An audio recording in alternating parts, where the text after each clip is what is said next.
పెద్ద మనసు చేసుకొని అక్కలు ఇక్కడ ఉన్నారు. ఇవాళ నిరుద్యోగ యువకులు మీ తమ్ముళ్ళు మీ పిల్లలు.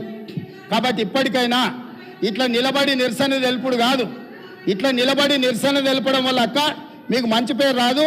చెడ్డోని 10 ఇచ్చి వదిలించుకోవాలి, మంచోని 10 ఇచ్చి సావాసం చేయాలంటారు. అట్లాంటి వాళ్ళ సావాసం పనికిరాదు అక్క. నేను ఇప్పటికి కూడా చెప్తున్నా, మీరు బయట వాళ్ళు కాదు, మీరు మా అక్కలు, మా కుటుంబ సభ్యులు. మీ మంచి కోసం చెప్తున్నా, అక్కల క్షేమం కోరుకునే తమ్ముడుగా నేను చెప్తున్నా. నేను సమాజాన్ని చాలా చూసిన, చాలా కింది నుంచి వచ్చిన, గ్రామీణ ప్రాంతం నుంచి వచ్చిన, ఉమ్మడి కుటుంబం నుంచి వచ్చిన, నాకు అక్క చెల్లెళ్ళు అక్కలను అవమానించేంత నీచమైన జాతి నాది కాదు అధ్యక్ష. చెల్లెలు జైళ్ళు ఉంటే రాజకీయాల కోసం బజార్లలో తిరగటోని కాదు అధ్యక్ష నేను.